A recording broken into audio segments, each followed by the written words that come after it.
الذي لا يخلو من علمه مكان ولا يشغله شأن عن شأن، جل عن الأشباه والأنداد، وتنزه عن الصحابة والأولاد، ونفذ حكمه في جميع العباد، لا تمثله العقول بالتفكير ولا تتوهمه القلوب بالتصوير، ليس كمثله شيء وهو السميع البصير، له الأسماء الحسنى والصفات العلى، الرحمن على العرش استوى، له ما في السماوات وما في الأرض وما بينهما وما تحت الثرى، وإن تجهر بالقول فإنه يعلم السر وأخفى، أحاط بكل شيء علما، وقهر كل مخلوق عزة وحكما، ووسع كل شيء رحمة وعلما، يعلم ما بين أيديهم وما خلفهم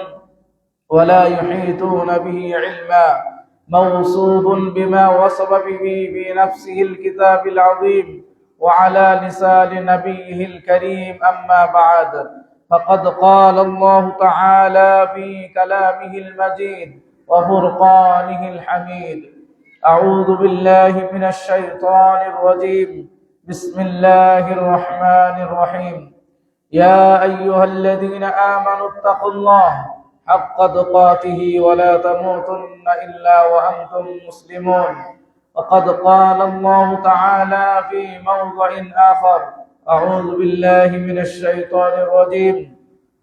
يا أيها الذين آمنوا اتقوا الله وقولوا قولا سديدا يصلح لكم أعمالكم ويغفر لكم ذنوبكم، ومن يطع الله ورسوله فقد فاز فوزا عظيما. بعد أعوذ بالله من الشيطان الرجيم، بسم الله الرحمن الرحيم. ألف لام ميم، أحسب الناس أن يتركوا أن يقولوا آمنا وهم لا يفتنون। আলহামদুলিল্লাহ, সমস্ত প্রশংসা আল্লাহ রাব্বুল আলামিনের জন্যই, যে আল্লাহ রাব্বুল আলামিন আমাদেরকে জুমার দিনে জুমার খুতবা শ্রবণ করার জন্য কাছে ও দূর দূরান্ত থেকে পায়ে ও যানবাহনে হেঁটে ইমাম ও খতিবের কাছাকাছি বসে নির্ধারিত সময়ের পূর্বেই আসার সুবর্ণ সুযোগ দিয়েছেন। সেজন্য আল্লাহ রাব্বুল আলামিনের শুকরিয়া আদায় করি, বলি আলহামদুলিল্লাহ। অতঃপর দরুদ ও সালাম বর্ষিত হোক নবী মুহাম্মদ রাসূলুল্লাহ সাল্লাল্লাহু আলাইহি ওয়াসাল্লামের উপর, যার অক্লান্ত পরিশ্রমের মাধ্যমে হাজার বছরের প্রতিষ্ঠিত সেই জাহেলিয়াত অন্ধকার দূরীভূত হয়েছিল, যিনি জানতেন সমস্ত নবীদের সর্দার এবং যিনি জানতেন কিয়ামতের দিন সর্বপ্রথম তার সুপারিশ গ্রহণ করা হবে এবং সর্বপ্রথম তার কবরের ছাককে উন্মোচন করে দেওয়া হবে। এতটা পরেও তার ভিতরে কোনো বিন্দু পরিমাণ অহংকার ছিল না। সেই নিরহংকার নবীর উপর বর্ষিত হোক দরুদ ও সালাম। সকলে বলি আল্লাহুম্মা সাল্লি আলাইহি, আল্লাহুম্মা বারিক আলাইহি। সম্মানিত জুমার মুসল্লিয়ান ইকরাম, পর্দার আড়ালে মা ও বোনেরা, খুতবার প্রারম্ভেই সূরা আনকাবুতের 2 নম্বর আয়াত পাঠ করেছি। এরই উপর ভিত্তি করে আজকের আলোচনা করার চেষ্টা করব ইনশাআল্লাহ। ওয়া মা তাওফীকি ইল্লা বিল্লাহ, আলাইহি তাওয়াক্কালতু ওয়া ইলাইহি উনীব। আমরা প্রত্যেকেই দাবি করি ঈমানদার। এই দাবির পরে আল্লাহ রাব্বুল আলামিন ঈমানের কিছু পরীক্ষা নেবেন এবং পরীক্ষা নিয়েই আল্লাহ রাব্বুল আলামিন আমাদেরকে জান্নাত দিবেন। পরীক্ষা ছাড়া কোনো কিছু পাওয়া সম্ভব নয়। তাই আজকে ঈমানের পরীক্ষাটা কেমন হবে, আমাদের পূর্বে জাতি যারা, তারা এই ঈমানের পরীক্ষা কিভাবে দিয়েছেন এবং এর বদলা, এর বিনিময়ে আল্লাহ রাব্বুল আলামিন তাদের কি দিয়েছেন, এবং বর্তমান আমাদের ঈমানের অবস্থা কেমন, এই বিষয়গুলো আমরা আজকে আলোচনা শোনার এবং করার চেষ্টা করব ইনশাআল্লাহ। আল্লাহ আমাদের তৌফিক দান করুন, আমিন। ডিসেম্বর মাসে পরীক্ষা, ক্লাস 5-এ যে ছাত্রটি পরীক্ষা দিয়ে সবগুলো সাবজেক্টে পাশ করেছে ওই ছাত্র আর যে 3টাতে ফেল করেছে, 2 জন এক সমান না। এক সমান না। তাহলে দুনিয়ার ক্ষেত্রে যদি এমনটি হয়, তাহলে আমাদের পরকালের অবস্থাটাও এরকম পরীক্ষা দিয়েই আমাদেরকে উত্তীর্ণ হতে হবে। পরীক্ষা আমাদের কিভাবে নেবেন? আল্লাহ রাব্বুল আলামিন, আমরা অনেকেই মনে করি ঈমান আনয়ন করেছি এটাই যথেষ্ট, আমার কোনো পরীক্ষা দেওয়ার কোনো সুযোগ নেই, পরীক্ষা দিতে হবে না, ঈমান এনেছি এটাই বড় কথা, এর উপর ভিত্তি করে আমরা অনেকেই বসে থাকি। কিন্তু পূর্বের জাতি এবং কোরআনের আয়াত এবং রাসূল সাল্লাল্লাহু আলাইহি সাল্লামের হাদিস, অসংখ্য সাহাবীদের জীবন তা প্রমাণ করে না, বরং তারা ঈমান এনেছে, পরীক্ষা দিয়েছে। সুইলান নবী সাল্লাল্লাহু আলাইহি ওয়াসাল্লাম আইয়ুন নাসি আশাদ্দুল বালা, রাসূল সাল্লাল্লাহু আলাইহি ওয়াসাল্লামকে জিজ্ঞাসা করা হলো, মানুষের মধ্য থেকে সবচাইতে বালা মুসিবত কার আসবে? মানুষের মধ্য থেকে সবচাইতে পরীক্ষার সম্মুখীন কারা হবে? সবচাইতে দুঃখ কষ্টের সম্মুখীন কারা হবে? আল্লাহ রাসূল সাল্লাল্লাহু আলাইহি ওয়াসাল্লাম বললেন, আল আম্বিয়া, সমস্ত নবীগণ। এরপরে তুম্মাল আমসাল ফাল আমসাল, এরপরে যারা হবে, এরপরে যারা হবে। তাহলে ঈমান যার যত বেশি মজবুত হবে তার পরীক্ষাটাও অত্যন্ত কঠিন হবে, আর পরীক্ষাটা যত বেশি কঠিন হবে এর বিনিময়ে পারিশ্রমিকটাও আল্লাহ রাব্বুল আলামিন বিশাল আকারে, মহা পুরস্কার আকারে আল্লাহ রাব্বুল আলামিন প্রদান করবেন। পূর্বের জাতিরাও তারা ঈমান আনয়ন করেছিল। পৃথিবী থেকে যদি মুসলিমদেরকে নিধন করা যেত, ইসলামকে পৃথিবী থেকে যদি নিশ্চিহ্ন করা যেত, তাহলে বহু আগে নিশ্চিহ্ন করা যেত, যখন গোটা পৃথিবীতে মাত্র হাতে গোনা 7 জন ইসলাম গ্রহণ করেছিল। হাতে গোনা মাত্র 7 জন যাদের মাধ্যমে ইসলাম প্রকাশ পেয়েছিল গোটা পৃথিবীতে, তখনই ইসলামকে দমানো যায়নি। ভবিষ্যতে কিয়ামত পর্যন্ত কোনোদিন ইসলামকে দমিয়ে রাখা যাবে না। গোটা কয়েকজন, মাত্র 7 জন, রাসূল সাল্লাল্লাহু আলাইহি ওয়াসাল্লাম, 2 নাম্বার আবু বকর রাদিয়াল্লাহু আনহু, 3 নাম্বার সুমাইয়া রাদিয়াল্লাহু আনহা, সুহাইব, বেলাল, খাব্বাব, এরপরে মিকদাদ। এই হাতে গোনা 7 জনের মাধ্যমে ইসলাম প্রকাশ পেয়েছিল। তখনই ইসলামকে দমিয়ে দেওয়া যায়নি, কিয়ামত পর্যন্ত এই ইসলামকে নিশ্চিহ্ন করা যাবে না। কিন্তু যুগে যুগে এই ঈমানের পরীক্ষা, কালের পরিবর্তনে এই ঈমানের পরীক্ষা আপনাকে আমাকে দিতে হবে। ঈমানের পরীক্ষা, এর মাধ্যমে আল্লাহ রাব্বুল আলামিন আমাদেরকে যাচাই বাছাই করে নেবেন। যেমন আল্লাহ রাব্বুল আলামিন বলেন, আলিফ লাম মিম, আহাসিবান নাসু আইয়ুতরাকু আইয়াকুলু আমান্না, যে তারা কি এটা ধারণা করে মানুষেরা যে তারা এই কথার উপর ক্ষান্ত থেকে যাবে যে আমরা ঈমান আনয়ন করেছি, ওহুম লা ইফতানুন, কিন্তু তাদেরকে কোনো পরীক্ষাই করা হবে না। তারা কি এটার উপর ভিত্তি করে বসে থাকে যে আমরা ঈমান আনয়ন করেছি, মুখে শুধু বললাম আমান্না বিল্লাহ, আমরা ঈমান আনয়ন করেছি, কিন্তু তাদের কোনো পরীক্ষাই নেওয়া হবে না, এমনটি নয়। সূরা আনকাবুতের 2 নম্বর আয়াতে আল্লাহ রাব্বুল আলামিন বলেন, 3 নম্বর আয়াত, ওয়ালিয়া'লামান্নাল্লাহুল্লাযীনা সাদাকু ওয়া লা ইয়া'লামান্নাল কাযিবিন, এবং আল্লাহ রাব্বুল আলামিন এই যে পরীক্ষা নেবেন এর মাধ্যমে তিনি জেনে নিতে চান, জানবেন যে তোমাদের মাঝে দাবি থেকে সত্যবাদী, যে তুমি ঈমান আনয়ন করেছো, মুখে স্বীকৃতি দিয়েছো, অন্তর বিশ্বাস করেছো কিনা, কাজে বাস্তবায়ন করেছো কিনা, এটা আল্লাহ রাব্বুল আলামিন যাতে করে কি করতে পারেন, জেনে নিতে পারেন যে তোমাদের এই দাবিতে সত্যবাদী কে। ওয়ালা ইয়া'লামান্নাল কাযিবিন, এবং এটাও আল্লাহ রাব্বুল আলামিন অবশ্যই তিনি জেনে নেবেন যে তোমাদের মাঝে দাবি থেকে মিথ্যাবাদী, যে শুধু মুখে তুমি আওড়াও যে আমি ঈমানদার, শুধু মুখে তুমি বলো তুমি মুসলিম, শুধু তুমি মুখে বলো যে আমি বড় ঈমানদার, আমি অমুক, কিন্তু আল্লাহ রাব্বুল আলামিন আপনাকে আমাকে পরীক্ষা করে নেবেন। কিভাবে পরীক্ষা করবেন? পূর্বের জাতি তারা কিভাবে পরীক্ষা দিয়েছে, পূর্বের জাতিদের অবস্থা আল্লাহ রাসূল সাল্লাল্লাহু আলাইহি ওয়াসাল্লাম তুলে ধরেছেন। রাসূল সাল্লাল্লাহু আলাইহি ওয়াসাল্লাম কাবার চত্বরে, কাবার ছায়ায় তিনি আশ্রয় গ্রহণ করছেন, একটু রেস্ট নিচ্ছেন, আরাম করতেছেন। এমন তো অবস্থায় কয়েকজন যারা ইসলাম গ্রহণ করেছে তাদের উপর যে অত্যাচার, জুলুম, নিপীড়ন চালানো হয়েছিল, সেজন্য তারা এসে বলছে, আলা তানসুরুনা আলা তাদউনা, হে আল্লাহ রাসূল, আপনি কি আমাদের জন্য সাহায্য কখন আসবে সেই প্রার্থনা করবেন না? আপনি কি আমাদের জন্য দোয়া করবেন না? কখন সাহায্য আসবে আল্লাহর? এত জুলুম, অন্যায়, অবিচার আর অত্যাচার তো সহ্য হচ্ছে না। আল্লাহ রাসূল সাল্লাল্লাহু আলাইহি ওয়াসাল্লাম বললেন, থামো, শোনো, তোমাদের পূর্বের জাতিরা কি ধৈর্য আর কি পরীক্ষা তোমরা দিচ্ছ, তোমাদের ঈমানের পরীক্ষা আর পূর্বের তোমাদের ঈমানের পরীক্ষাটা শোনো একটু। তাদেরকে কাউকে ধরে নিয়ে এসে জমিনে গর্ত করে তার উপর মাথার উপর করাত দিয়ে তার গোটা দেহটাকে দ্বিখণ্ডিত করে দেওয়া হয়েছে।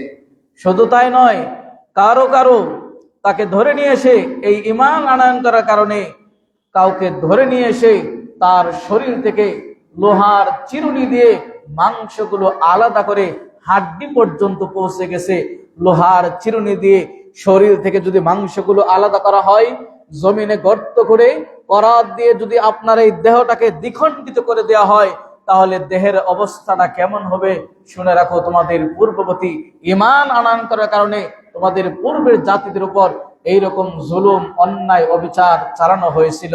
অতএব তোমরা ধৈর্য ধারণ করো এবং শুনে রেখো, আল্লাহর কসম, আল্লাহ তার এই দিনকে সমুন্নত করবেন, তার এই দিনকে পরিপূর্ণ করবেন।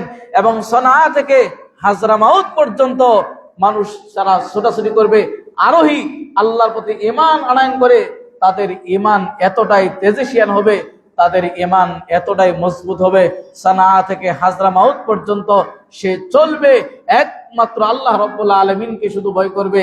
আর তার এই ছাগলের পাল নেকড়ে আক্রমণ করবে, এই ভয় ছাড়া, আল্লাহ ছাড়া অন্য কারো কোনো ভয় করবে না। তোমাদের পূর্বের জাতির ঈমানের অবস্থা এতটা কঠিন ছিল, এরপরেও, এত কষ্ট দেওয়ার পরেও, এত নির্যাতন করার পরেও, এত জুলুম করার পরেও তাদের ঈমান থেকে তাদেরকে বিচ্যুত করতে পারে নাই, বিন্দু পরিমাণ তাদেরকে সরাতে পারে নাই। তোমরা তাড়াতাড়ি করতেছো। আল্লাহ রাসূল সাল্লাল্লাহু আলাইহি ওয়াসাল্লাম সাহাবীদেরকে এইভাবেই বললেন যে ধৈর্য ধারণ করো।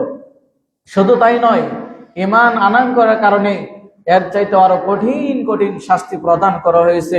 কোরআন এবং সুন্নাহর আলোকে আমরা দু একটা তুলে ধরার চেষ্টা করব যে ঈমান আনয়ন করার কারণে তাদের অবস্থাটা কেমন হয়েছিল। আমরা একজন গোলামের কথা জানি।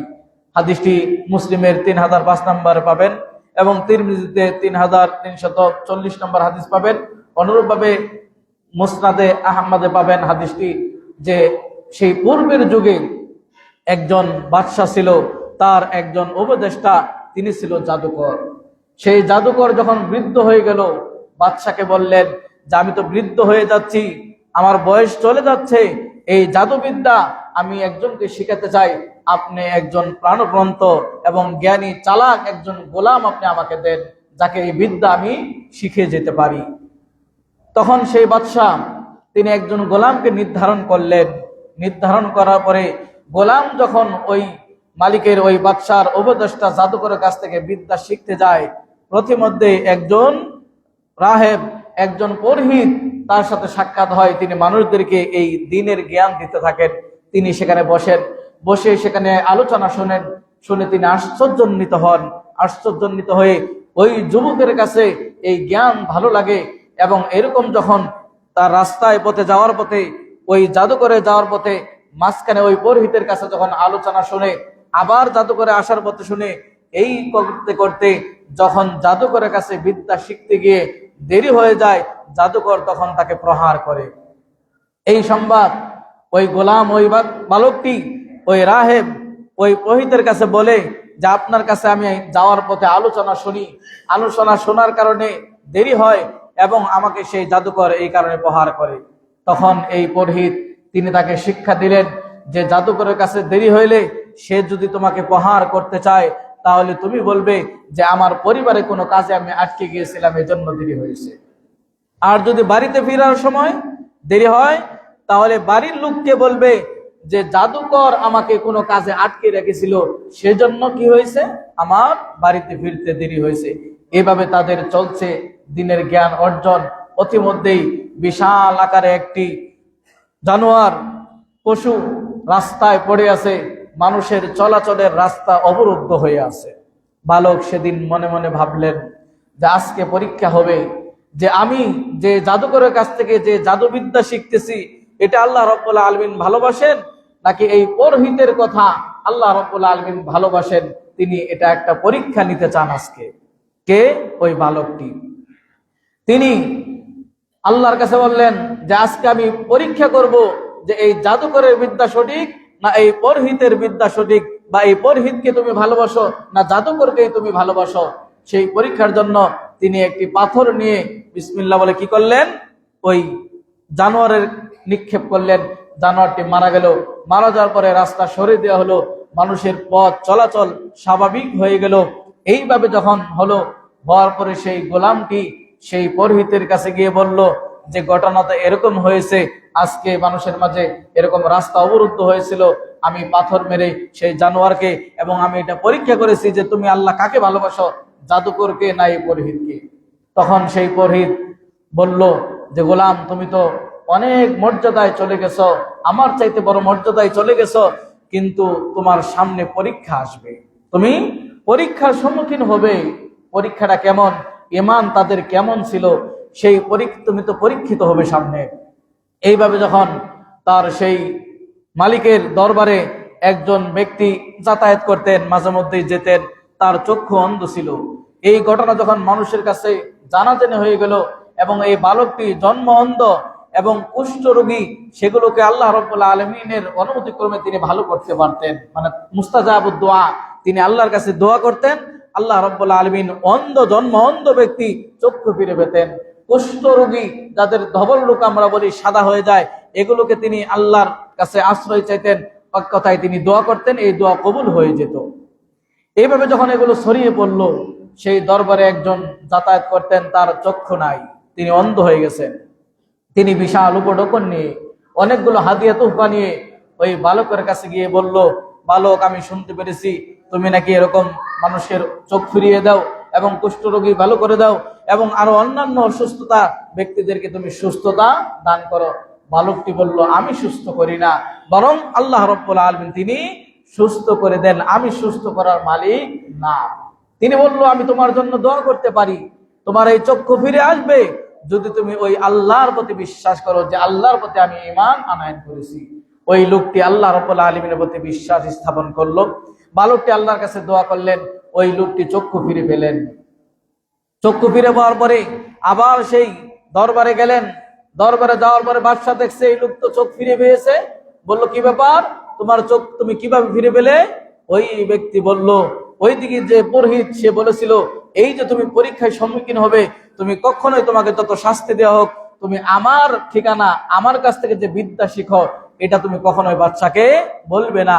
কিন্তু যখন ওই লোক চোখ ফিরে পেল, তাকে যখন শাস্তি দেওয়া হলো, জোর জবরদস্তি করা হলো, তখন সে এক পর্যায়ে বলে দিল, অমুক গোলাম আমার চক্ষু ফিরিয়ে দিয়েছে, এবং আল্লাহ রাব্বুল আলামিনের মাধ্যমে ফিরিয়ে দিয়েছে, এবং সে আমারও রব এবং তোমারও রব।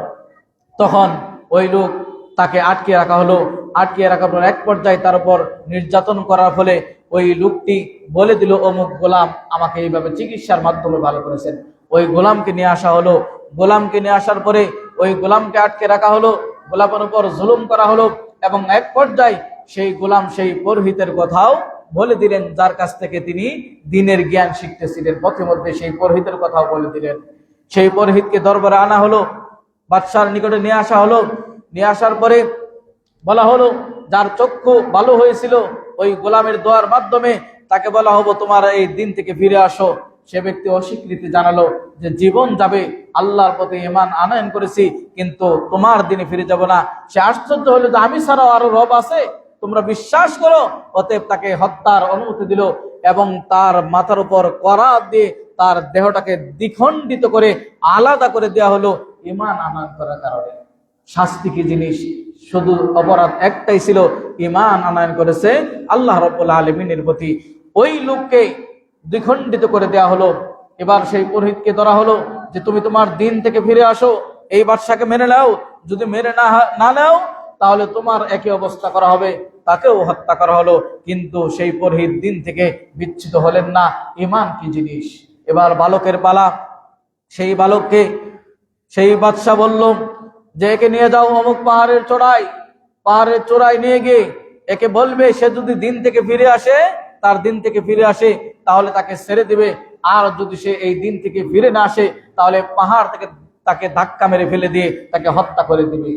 ওই যুবককে নিয়ে যখন পাহাড়ে গেল, পাহাড় তখন কেঁপে উঠলো। পাহাড় কেঁপে ওঠার আগে ওই বালক বলল, হে আল্লাহ, তুমি আমার জন্য এদের জন্য যথেষ্ট, তুমি এদের ব্যবস্থা করো, তুমি আমার জন্য যথেষ্ট। পাহাড় এমন ভাবে নড়েচড়ে উঠলো, সেই সমস্ত লোকেরা সকলেই পাহাড় থেকে গড়ে পড়ে গেল। বালকটি পায়ে হেঁটে হেঁটে আবার বাদশার দরবারে চলে আসছে। বাদশা বলল, আশ্চর্য, তোমার সাথে যাদেরকে প্রেরণ করেছি তোমাকে হত্যা করার জন্য, তারা কোথায়? তারা বলল, আল্লাহ তাদের জন্য যথেষ্ট হয়ে গেছে, আল্লাহ আমাকে বাঁচিয়ে দিয়েছেন। আবার লোক দিয়ে তাকে সমুদ্রের মাঝে পাঠানো হলো, দেখে সমুদ্রের মাঝখানে নিয়ে যাও। সমুদ্রের মাঝখানে নিয়ে একে মাঝখানে নৌকা ডুবিয়ে দিয়ে তাকে হত্যা করবে। আবারও সেই যুবক আল্লাহর কাছে বলল, আল্লাহ, এদের বিরুদ্ধে তুমি যথেষ্ট, তুমি যথেষ্ট, আমার জন্য তুমি যথেষ্ট। সেই সমুদ্রের মাঝখানে নৌকা ডুবে গিয়ে যারা গিয়েছিল তারা সকলেই মারা গেল। বালকটি আবার হেঁটে হেঁটে সেই বাদশার দরবারে চলে আসলো। বাদশা আবার আশ্চর্য হলো, ব্যাপার কি, তুমি কিভাবে চলে আসলে? তখন তিনি বললেন, আল্লাহ আমার জন্য যথেষ্ট, আল্লাহ আমাকে বাঁচিয়েছেন। ওরা সেখানে সবাই নিহত হয়েছে। এইভাবে বালককে যখন হত্যা করতে চায় বারবার, কিন্তু কোনো ক্রমে হত্যা করতে পারে না। বালকটি তখন ওই বাচ্চাকে বুদ্ধি দেয়, যদি আমাকে হত্যা করতে চাও তাহলে মানুষকে একত্রিত করতে হবে। তুমি তোমার এই সাম্রাজ্যের সকল মানুষকে একত্রিত করো। সকল মানুষকে একত্রিত করে তুমি কি করবে? আমার যে ধনুটে যে তীর আছে সেই তীর বের করে সাম্মিল্লাহি রব্বিল গোলাম, বিসমিল্লাহি রব্বিল গোলাম, বিসমিল্লাহ বলে এই গোলামের রব, এইভাবে তুমি যদি আমাকে হত্যা করতে চাও তাহলেই তুমি আমাকে হত্যা করতে পারবে, অন্যথায় আমাকে তুমি হত্যা করতে পারবে না। যেমনটি পাহাড়ের চূড়ায় থেকে বেঁচে এসেছিল, যেমনটি সমুদ্র মাঝখান থেকে বেঁচে আসছে, তাই সেই বালকটি বলে দিল, আমাকে যদি হত্যা করতে চাও তাহলে পদ্ধতি হচ্ছে এটি। সেই বাদশা তার কথা মতো সমস্ত লোকজনকে জড়া করলো। সমস্ত লোকদেরকে জড়া করে সে ঘোষণা দিয়ে এবং ওই বালককে বলল, এখনো সময় আছে, তোমার দিন থেকে তুমি ফিরে আসো।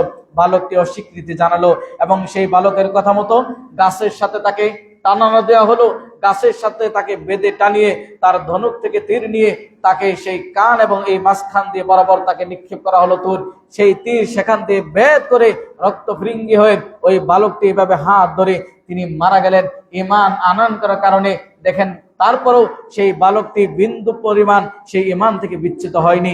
এবার যখন মানুষেরা চিৎকার দিয়ে উঠলো যে এই রবের, এই গোলামের রব, এর প্রতি আমরা সকলে ঈমান আনয়ন করলাম, কারণ আশ্চর্য ঘটনা ঘটে গেল। আর বাদশার কাছে সংবাদ চলে গেল যে ভয় আপনি পেয়েছিলেন যে লোকেরা আল্লাহ ছাড়া আপনাকে মেনে না নিয়ে আল্লাহকে মেনে নিবে, আপনি নিজেকে রব দাবি করছেন, কিন্তু মানুষেরা তো এই গোলামের রব, তার প্রতি ঈমান আনয়ন করেছে। যে ভয় আপনি পেয়েছিলেন সেই ভয় আমাদেরকে ধরেছে। সেই রাজা, সেই বাদশা রাগান্বিত হয়ে গর্ত খুদে যে তাদের জন্য কি করো, আগুন প্রজ্বলিত করো। সূরা বুরুজে আল্লাহ রাব্বুল আলামিন কুতিলা আসহাবুল উখদুদ, যে ধ্বংস হোক গর্তওয়ালা যেই বাদশা মানুষের জন্য গর্ত করেছিল, আন-নারি যাতিল উকুদ ইদহুম আলাইহা কুউদ ওয়া হুম আলা মা ইয়াফআলুনা বিল মুমিনিনা শুহুদ ওয়া মা নাকামু মিনহুম ইল্লা আইয়ুমিনু বিল্লাহিল আজিজিল হামিদ। তাদের সেখানে যারা ঈমান আনয়ন করেছিল প্রত্যেককেই সেই প্রজ্বলিত আগুনের ভিতরে তাদেরকে ধাক্কা মেরে ফেলে দিয়ে তারা আনন্দ উল্লাসে ফেটে পড়েছিল। ঈমান আনয়ন করার কারণে তাদেরকে এইভাবে শাস্তি দিয়েছিল।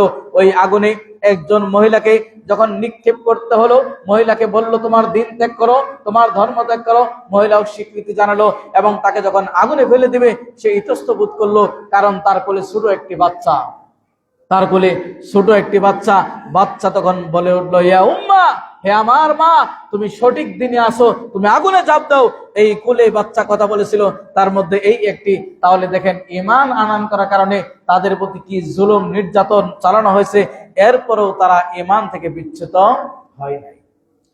পূর্বের যুগের আরো নমুনা ঈমান কাকে বলে, ইব্রাহিম আলাইহিস সালাতু ওয়াস সালামের আমরা তার কথা জানি। গোটা জাতি যখন খেপে গেল, ইব্রাহিম আলাইহিস সালাতু ওয়াস সালাম যখন বলল, ক্বালা ইব্রাহিম লিআবিহি আযারা তাত্তাখিযু আসনামান আলিহা ইন্নী আরাকা ওয়া কওমাকা ফি যালালিম মুবিন। তার পিতা আযরকে যখন ইব্রাহিম আলাইহিস সালাতু ওয়াস সালাম বললেন, হে আমার পিতা, তুমি আত্তাখিযু আসনামান আলিহা, এদেরকে রব হিসেবে তুমি গ্রহণ করেছো, ইলাহ হিসেবে গ্রহণ করে নিয়েছো। তারা তো কোনো কিছু বলতেও পারে না, করতেও পারে না, ভালো মন্দ কোনো কিছুর ক্ষমতা নেই। এইভাবে যখন পুরা নমরুদের 400 বছর যখন রাজত্ব করেছে নমরুদ, এই নমরুদের বিপক্ষে ইব্রাহিম আলাইহিস সালাতু ওয়াস সালাম তাদের একে এক করে একাই যখন লড়ে গেলেন এই নমরুদের বিরুদ্ধে, যে 400 বছর রাজত্ব করেছিল, সেই নমরুদ ইব্রাহিম আলাইহিস সালাতু ওয়াস সালামের উপর রাগান্বিত হয়ে সে আগুনের প্রজ্বলিত আগুন তৈরি করে ইব্রাহিম আলাইহিস সালাতু ওয়াস সালামকে সেই আগুনে নিক্ষেপ করার জন্য গোটা জাতি এক হয়েছে। আর ইব্রাহিম আলাইহিস সালাতু ওয়াস সালাম একাই ঈমানের পক্ষে লড়ে গেছেন এবং আল্লাহ রাব্বুল আলামিনের কাছে এটাই বলেছেন, ওয়াকালু হাসবুনাল্লাহু ওয়া নি'মাল ওয়াকিল, আল্লাহ রাব্বুল আলামিনই যথেষ্ট এই আগুনের জন্য। ইব্রাহিম আলাইহিস সালাতু ওয়াস সালামকে আগুনে যখন নিক্ষেপ করা হলো, আগুন আল্লাহর কথা শুনে, জড় পদার্থ আল্লাহর কথা শুনে, পাহাড় পর্বত আল্লাহর কথা শুনে। হয়তো আমরা মানুষরা আল্লাহর নাফরমানি বেশি করি, আল্লাহর কথা শুনি না। আল্লাহ রাব্বুল আলামিন তার প্রিয় নবী ইব্রাহিম খলিলুল্লাহ তাকে যখন আগুনে নিক্ষেপ করা হলো, আল্লাহ রাব্বুল আলামিন বলেন, কুলনা ইয়া নারু কুনি বারদাও ওয়া সালামান আলা ইব্রাহিম, হে আগুন ইব্রাহিমের প্রতি তুমি শীতল ঠান্ডা হয়ে যাও। এমন ঠান্ডা হবে যাতে তার কষ্ট না হয়, এমন গরম হবে যাতে তার কষ্ট না হয়। যেটা আমরা গরমে এসিতে আরামে বসবাস করি, এইরকম আগুন ইব্রাহিম আলাইহিস সালাতু ওয়াস সালামের জন্য নিরাপদ হয়ে গেল।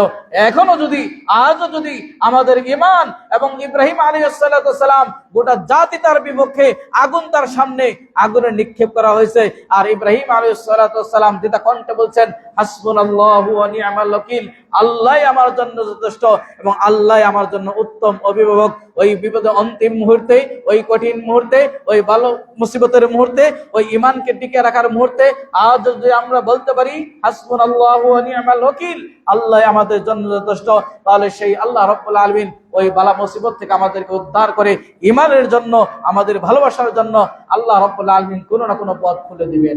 সেই ইব্রাহিম আলাইহিস সালাতু ওয়াস সালামের রব এখনো আছে, কিন্তু আমরা সেই ঈমান আমাদের নাই। শুধু তাই নয়, এইভাবে যুগে যুগে নবী এবং রাসূলদের ঈমানি পরীক্ষা হয়েছে। মুসা আলাইহিস সালাতু ওয়াস সালাম ফেরাউনের বিরুদ্ধে যুদ্ধ ঘোষণা করেছে এই ঈমানের কারণে, এবং ফেরাউন মুসা আলাইহিস সালাতু ওয়াস সালামকে দেশান্তর করেছিল, এবং সর্বশেষ তার দল বল সৈন্য সবকে নিয়ে যখন মুসা আলাইহিস সালাতু ওয়াস সালামকে আক্রমণ করেছিল, আল্লাহ রাব্বুল আলামিন সমুদ্রে 12টি রাস্তা তৈরি করে দিয়েছিল। আর এই ঈমানের কারণে মুসা আলাইহিস সালাতু ওয়াস সালাম আল্লাহ রাব্বুল আলামিন ঈমান থেকে বিচ্যুত হয়নি, এবং ঈমান আনয়ন করার কারণে সমুদ্র চিরে আল্লাহ রাব্বুল আলামিন রাস্তা করে দিলেন। ওই মুসার রব এখন আছে না নাই? কিয়ামত পর্যন্ত আল্লাহ রাব্বুল আলামিন সব ধ্বংস হবে, আল্লাহ রাব্বুল আলামিন ধ্বংস হবে না, কিন্তু সেই মুসা আলাইহিস সালাতু ওয়াস সালামের মতো ঈমান, আকীদা, বিশ্বাস, তাওয়াক্কুল, ভরসা আমাদের নাই। প্রিয় ভাইরা আমার, শুধু তাই নয়, ইসলামের প্রথম রাষ্ট্রদূত মুসাইব ইবনে উমাইর রাদিয়াল্লাহু আনহু, আল্লাহ রাসূল সাল্লাল্লাহু আলাইহি ওয়াসাল্লাম তাকে পাঠালেন মদিনাতে ইসলাম প্রচার করার জন্য। আর মুসাইব বিন উমাইর এমন সম্ভ্রান্ত পরিবারের ছিল, ধনাঢ্য পরিবারের ছিল, তিনি এক কাপড় 3 দিনের উপর পরিধান করতেন না। আজকে আমাদের যুগে যারা আমরা নিজেকে অত্যন্ত সম্ভ্রান্ত মনে করি, ধনীর দুলাল মনে করি, এক কাপড় আমরা 6 মাস পর্যন্ত পরি। আমি আপনাকে এখন বলছি মুসাইব বিন উমাইরের কথা, তিনি সেই জামানায় এমন সম্ভ্রান্ত পরিবারে ছিলেন, এক কাপড় 3 দিনের উপর তিনি পরিধান করতেন না। কাবার চত্বরে রাসূল সাল্লাল্লাহু আলাইহি ওয়াসাল্লাম গুনগুন করে কোরআন তেলাওয়াত করছেন। মুসাইব বিন উমাইর গিয়ে বলছে, হে চাচা আপনি কি পড়ছেন? আল্লাহ রাসূল সাল্লাল্লাহু আলাইহি ওয়াসাল্লাম বললেন, আমি কোরআন পড়ছি। মুসাইব বিন উমাইর বলল, আমি পড়তে চাই। আল্লাহ রাসূল বললেন, তোমাকে ইসলাম গ্রহণ করতে হবে। মুসাইব বিন উমাইর সাক্ষ্য দিয়ে দিলেন, আশহাদু আল্লা ইলাহা ইল্লাল্লাহ, আমি সাক্ষ্য দিয়ে দিলাম। আরবের সেই সম্ভ্রান্ত পরিবারের মুসাইব বিন উমাইর রাদিয়াল্লাহু আনহু ইসলাম গ্রহণ করলো। এই কথা যখন ছড়িয়ে গেল, মানুষ জানতে পারলো তার মা অত্যন্ত ভালোবাসতেন।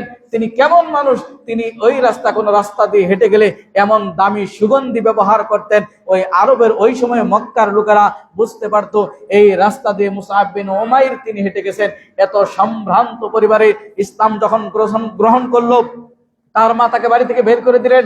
1 দিন 2 দিন 3 দিন 7 দিন পর তাকে আবার ডেকে পাঠালেন।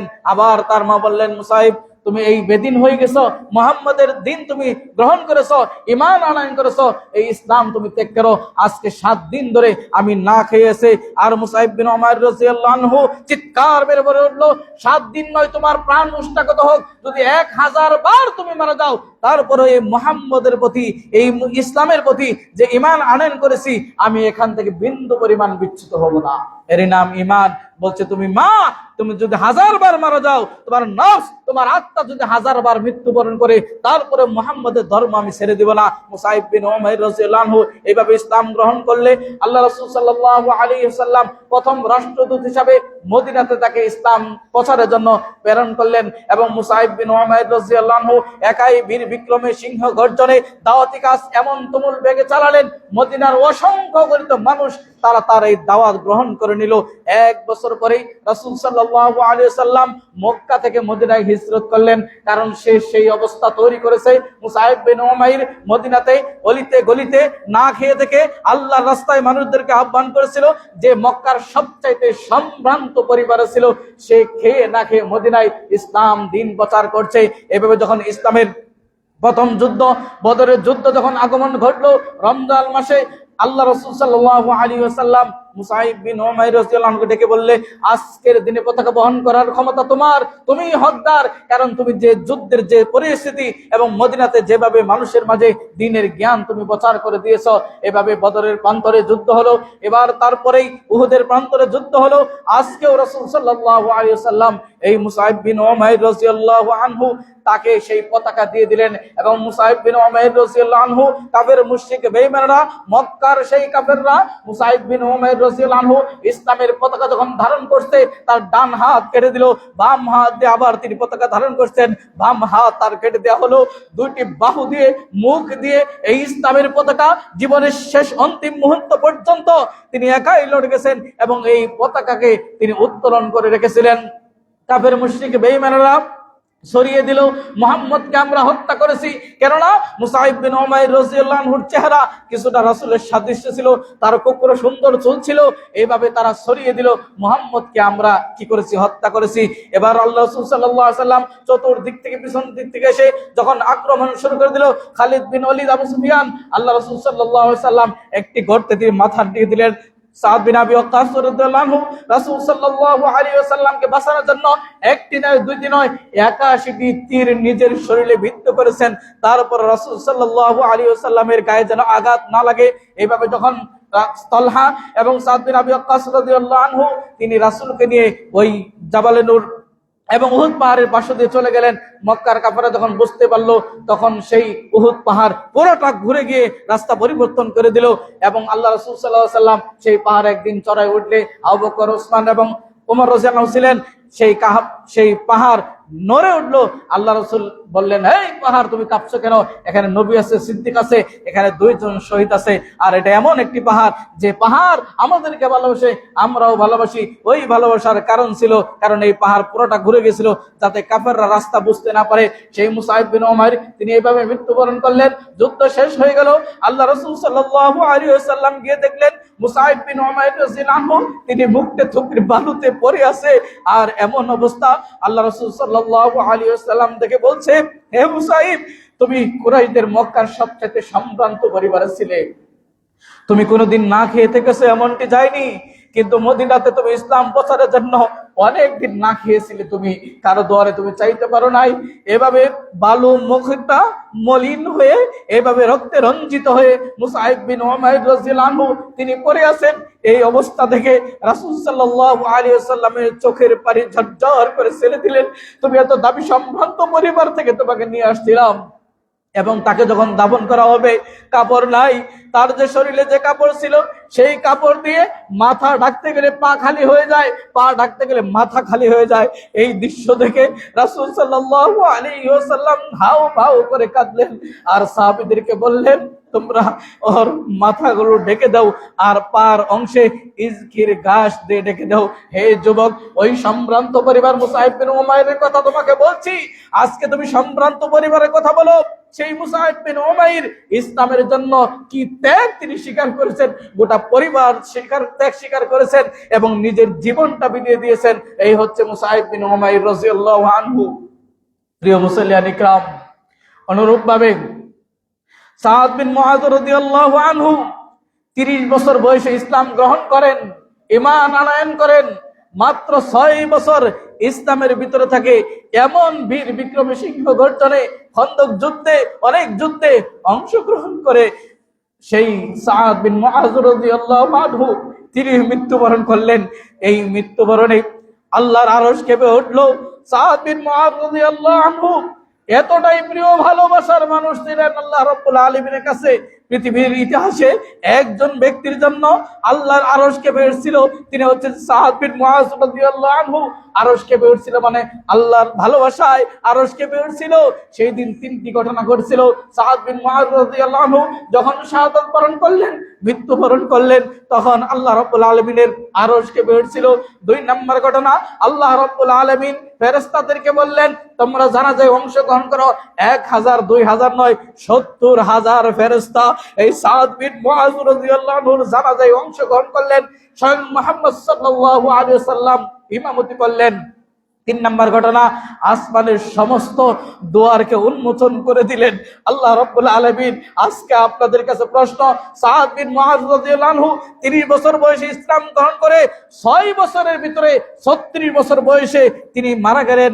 আর মাত্র 6 বছর বয়সে এমন কি কাজ করলেন আল্লাহর আরশ কেঁপে উঠলো, এমন কি ভালো কাজ করলেন, 70,000 ফেরেশতা তারা জানাজায় অংশগ্রহণ করলো, আল্লাহ রাসূল অংশগ্রহণ করলেন এবং অনুরূপভাবে আসমানের সমস্ত দুয়ার খুলে দিলেন।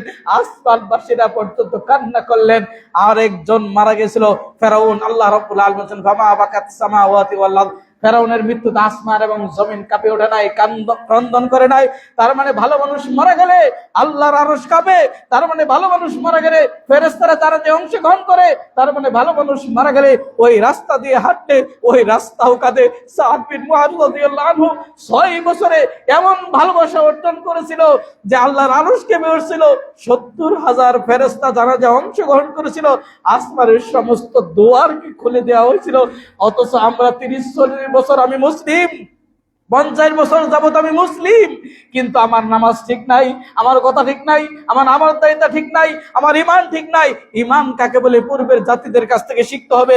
ঈমান কি জিনিস সাদ বিন মুআয রাদিয়াল্লাহু আনহু তিনি প্রমাণ করে দিয়েছেন। অনুরূপভাবে সাদ বিন আবি ওয়াক্কাস রাদিয়াল্লাহু আনহু তিনি প্রমাণ করে দিয়েছেন। অনুরূপভাবে মুসাইব বিন উমাইর রাদিয়াল্লাহু আনহু তিনি প্রমাণ করেছেন যে পূর্বের জাতির ঈমান কেমন ছিল, পূর্বের ঈমানদারদের অবস্থা আর আজকে বর্তমান আপনার আমার ঈমানের অবস্থা কতটুকু। প্রিয় মুসলিম ইকরাম, আর একজন সাহাবী ঈমানের দীপ্ততা কাকে বলে, জুলাইবিবের ঘটনা আপনারা শুনেছেন। তিনি একেবারে গরিব, কালো, পোশাকগুলো ছিল ময়লা, কোনোদিন খাবার খেতেন, কোনোদিন খাবার পেতেন না। এভাবে মসজিদে নববীতে তিনি শুয়ে থাকতেন, মানুষেরা তেমন চিনতো না, জানতো না। তিনি এইভাবেই জীবন যাপন করছেন। আল্লাহ রাসূল সাল্লাল্লাহু আলাইহি ওয়াসাল্লাম, জুলাইবিব তুমি কি বিবাহ করবে না? জুলাইবিব হাসলেন, আল্লাহ রাসূল আমারও তো গরিব, দেখতে কুৎসিত, কালো, কেউ চেনে না, কেউ জানে না, কোনো সম্পদ নাই, ভালো কোনো পোশাক নাই, আমাকে কে বিবাহ করবে? আবার বলছে, জুলাইবিব তুমি কি বিবাহ করবে না? এভাবে আল্লাহ রাসূল সাল্লাল্লাহু আলাইহি ওয়াসাল্লাম বললেন, অমুক আনসার বাড়িতে গিয়ে তুমি প্রস্তাব দাও, বলো যে জুলাইবিবের সাথে তোমার মেয়েকে বিবাহ দেওয়ার জন্য আল্লাহ রাসূল সাল্লাল্লাহু আলাইহি ওয়াসাল্লাম প্রস্তাব পাঠিয়েছেন। মেয়ের মা ভাবছিল যে হয়তোবা আল্লাহ রাসূল বিবাহ করবে। তিনি আনন্দে আত্মহারা হয়ে গেছিল, রাসূলের সাথে মেয়ের বিবাহ হবে, তিনি আত্মহারা।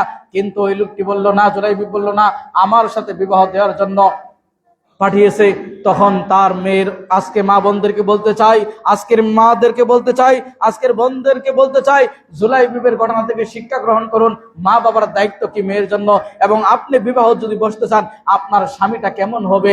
আমরা তো আজকে এখন চুজ করি সম্পদ আছে কিনা, বড় চাকরি আছে কিনা, সে ধনাঢ্য ব্যক্তি কিনা, এটা কিন্তু দেখেন জুলাইবিবের স্ত্রী সেখানে কি অবদান রেখেছে।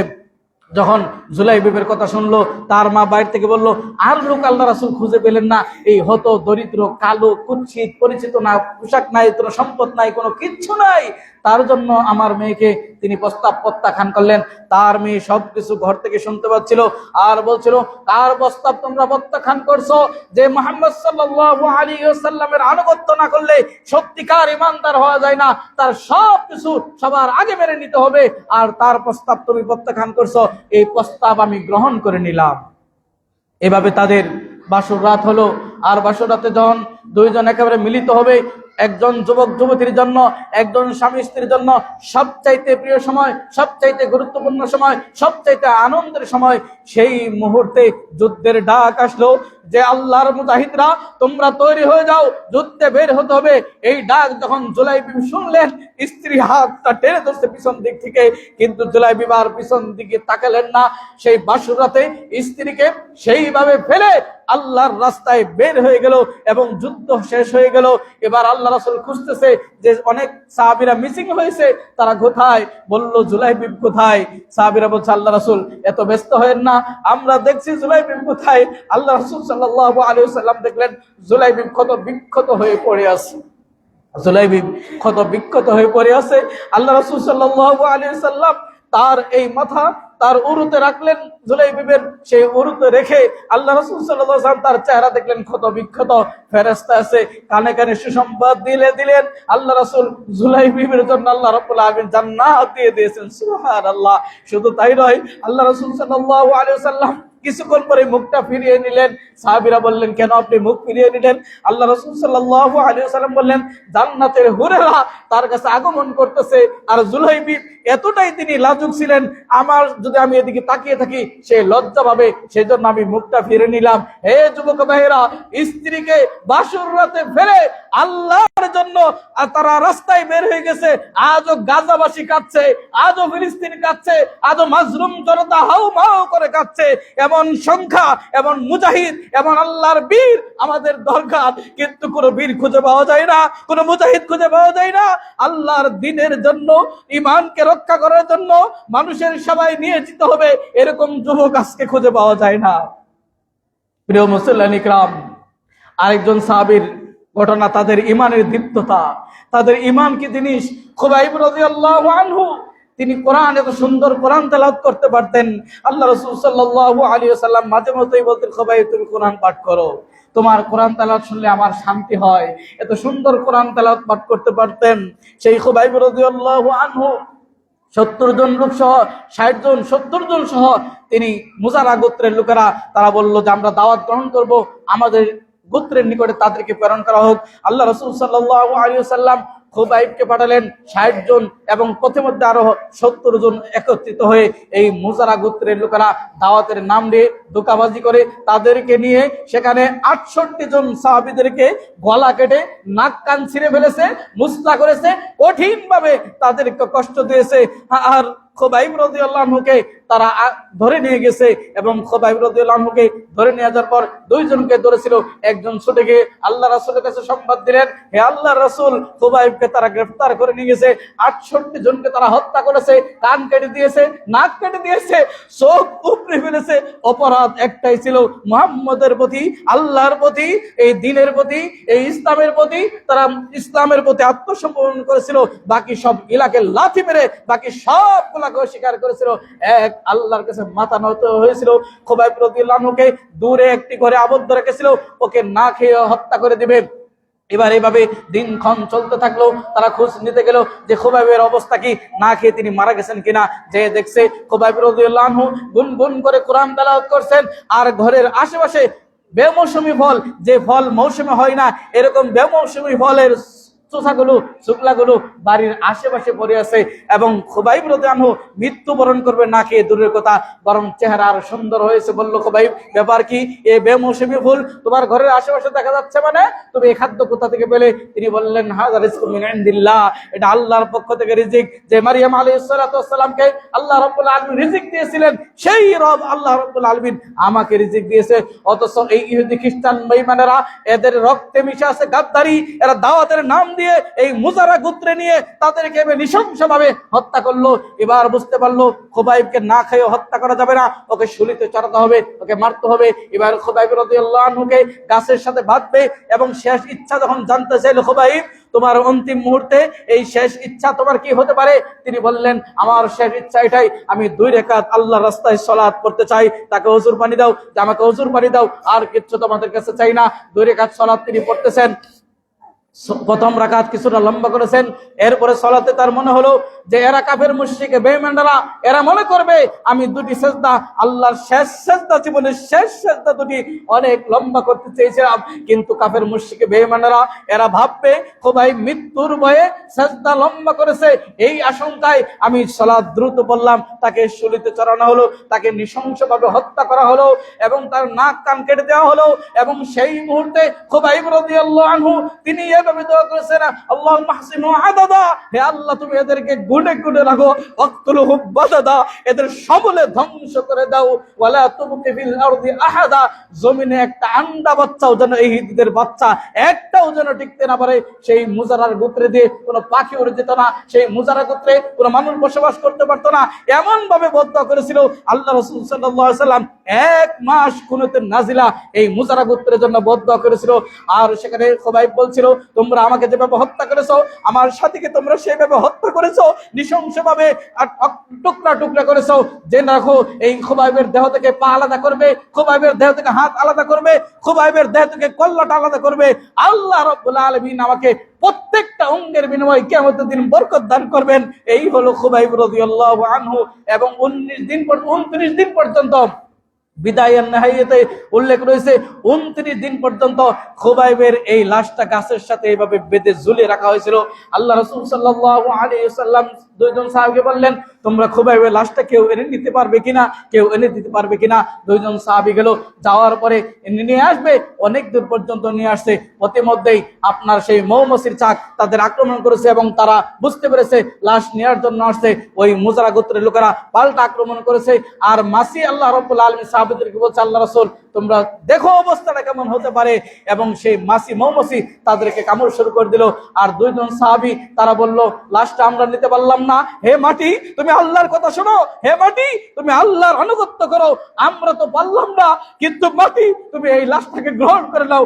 মাটি ফেরে খুবাইব রাদিয়াল্লাহু আনহুর লাশটা মাটি গ্রহণ করে নিল। তারা দৌড়ে রাসূলের কাছে চলে গেল। এই হচ্ছে ঈমানের দীপ্ততা, এই হচ্ছে পূর্বের যুগের ঈমান। অথচ আজকে আপনার আমার ঈমানে কোনো প্রজ্বলিত হয় না। আজকে আপনারা যারা, আমরা মনে করি ঈমান তো সহজই, কেন যে 500 টাকা দিয়ে হুজুর ভাড়া করে কোরআন খতম পাওয়া যায়, তাদের কাছে ঈমান সহজ। যারা মনে করে আমি যাত্রার সভাপতি, যারা মনে করে আমি তো মাহফিলের সভাপতি, আমি যাত্রার সভাপতি, তাদের কাছে ঈমান সহজ। যারা মনে করে যে আল্লাহর কাছে আমি আত্মসমর্পণ করব, ফজরের সালাত জামাতে পড়বো, যত কষ্ট হোক আল্লাহর পথে থাকবো, ওদের ঈমান আর সামনের কাতারে যে সালাত আদায় করে তাদের ঈমান এক নয়। ওই ব্যক্তির কাছে ঈমান সহজ যে গানের পালাতে সভাপতি, যে মাহফিলের সভাপতি, যে মসজিদের সভাপতি, যে পুরুষের চাঁদা দেয়, যে বেদাতের চাঁদা দেয়, তার কাছে ঈমান। যে ব্যক্তি ফজরের সালাত ঠান্ডায় ওযু করে সালাত আদায় করে, ওই ব্যক্তি বুঝতে পারে ঈমান কত কঠিন এবং 5 ওয়াক্ত সালাত আল্লাহর কাছে আদায় করা কত কঠিন। আপনি বলছেন ঈমান আনয়ন করেছি, তাই আল্লাহ রাব্বুল আলামিন বললেন, আহাসিবান নাসু আইয়াতুরাকু আইয়াকুলু আমান্না, মানুষ তারা কি মনে করে যে আইয়াকুলু আমান্না বিল্লাহ, যে আল্লাহর প্রতি আমরা ঈমান আনয়ন করেছি, ওহুম লা ইফতানুন, তাদের পরীক্ষা দিবে না। আর আল্লাহ রাব্বুল আলামিন পূর্বের জাতির কাছ থেকে এইভাবে পরীক্ষা দিয়ে তাদেরকে আল্লাহ রাব্বুল আলামিন এমন সুসংবাদ দিয়েছেন, জান্নাতের সুসংবাদ দিয়েছেন। খুবাইবের লাশ যখন আনতে যায়, শরীর থেকে জান্নাতের সুগন্ধি, আর আমাদের শরীর সবসময় নাপাক, প্রস্রাব আর দুর্গন্ধ আর দুর্গন্ধ। ঈমান, আমাদের ঈমান কোথায় আজকে? কোথায় আপনার আমার ঈমান? জালিমের বিরুদ্ধে আমরা সোচ্চার হতে পারি না, জুলুমের বিরুদ্ধে আমরা সোচ্চার হতে পারি না, ঈমানের জন্য আমরা সোচ্চার হতে পারি না, দ্বীনের জন্য সোচ্চার হতে পারি না। আজকে বড় আফসোস হয়, প্রত্যেকের কাছে মোবাইল আছে, কিন্তু আমাদের প্রত্যেকের ঘরে কোরআন আছে। কোরআন গুলোতে ময়লা আবর্জনায় পড়ে গেছে, ধুলাবালিতে কোরআন দেখবেন, কোরআনের উপরে ধুলাবালিতে পড়ে আছে। প্রত্যেকের কাছে মোবাইল আছে, কারো কোনো মোবাইলে এক ফোঁটাও ধুলা খুঁজে পাবেন না, কিন্তু কোরআনে আজকে ধুলা পড়ে গেছে। কেন? ওই রমজানে আবার কিছু ধুলা সাফ করবেন। প্রত্যেকের মোবাইল 1 মিনিটের জন্য এটাতে ভালো পড়ে না, কিন্তু কোরআনে আজকে ভালো পড়তে পড়তে স্তূপ হয়ে যায়। মসজিদের কোরআনগুলো তাকিয়ে দেখেন, এখানেও ভালোতে স্তূপ হয়ে যায়। বাড়ির কথা বাদ দিলাম, কেন? এই কোরআন আমরা ধরি না, কেন? এই কোরআন আমরা পড়ি না, কেন? এই কোরআন আমরা বাড়ি না। তাই আপনাদের বিবেকের কাছে প্রশ্ন রাখলাম, মোবাইল যদি প্রত্যেকদিন সুন্দর করে মুছতে পারেন, তাহলে এই কোরআন কেন মুছতে পারলেন না?